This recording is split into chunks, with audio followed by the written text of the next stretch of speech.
si racconta da Roma?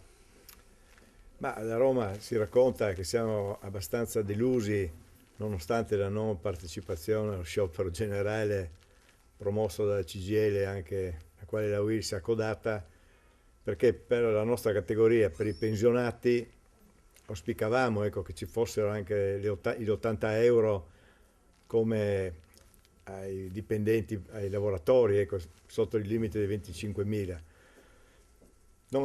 Cioè, quindi la delusione è abbastanza grossa, perché riteniamo, ecco, che darci anche a noi, riconoscersi anche ai pensionati un incremento economico così importante avrebbe significato una ripresa dei consumi. Senta, ma questo governo aveva detto che avrebbe ripagato, no, l'Italia, in un certo senso. Ma non è che siamo già arrivati alle cambiali, questa è la sensazione. Ma la sensazione che si respira, diciamo, a Roma è questa, ecco. Sembra, uso il condizionale, che una risposta per i pensionati nel 2015 ci sarà. Il sospetto così palese è che magari ci si voglia nuovamente recuperare anche questa nostra importante categoria ai fini magari che si vada alle elezioni anticipate, quindi da lì sembra che ci sia un interessamento e una disponibilità, però è tutto da verificare, in quanto nella legge di stabilità, al di là di 3-4 euro che sono previsti, non è previsto neanche la no tax area, cosa che auspicavamo che ci venisse riconosciuta. Senta, viene da dire per fortuna che ci siete ancora voi pensionati, perché altrimenti l'Italia chiuderebbe baracca e burattino. Ma amaramente dobbiamo dire di sì, sia dal punto di vista anche sindacale, anche se siamo, come dire, sotto il mirino, nel senso che ci si incolpa, ecco, di rubare il futuro alle nuove generazioni.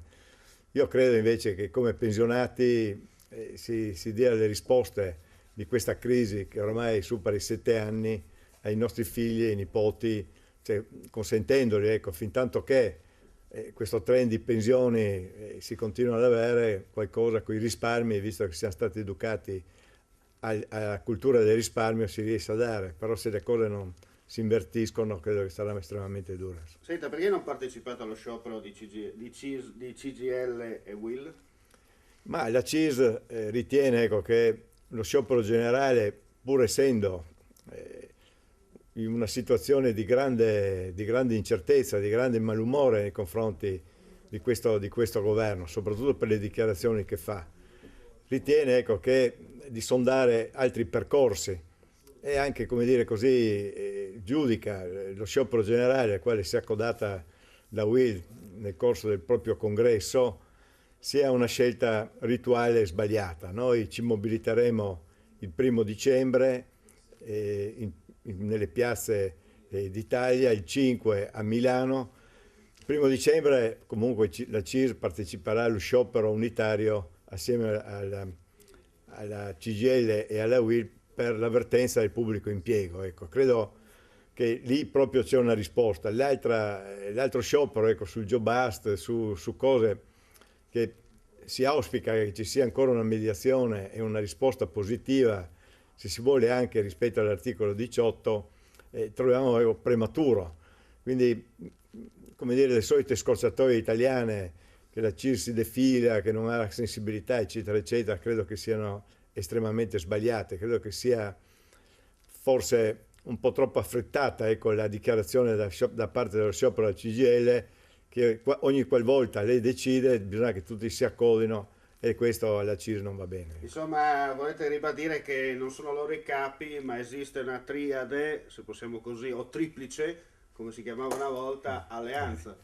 Certo, noi riteniamo sbagliato, ecco, nel metodo, e anche se si vuole nel merito, proclamare da subito uno sciopero generale contro il governo, perché abbiamo provato, la CGIL poi ne ha fatti parecchi da sola e non mi sembra, ecco, che i risultati siano così significativi. Io credo che sia più importante ricercare l'unità di tutte e tre le organizzazioni e porre, ecco, questa nostra forza per testimoniare che senza il rapporto diciamo così, delle parti sociali anche questo governo non andrà molto lontano, ultimati gli slogan e le dichiarazioni. Però noi abbiamo fiducia, ecco, perché se no in una situazione estremamente complicata nel quale cresce la conflittualità Cioè lo sciopero conflittuale, lo sciopero per il quale poi alla fine nessuno controllerà più nulla, credo che non depone certamente a favore delle categorie più povere, cioè che siamo noi e soprattutto i precari, i disoccupati e quant'altro.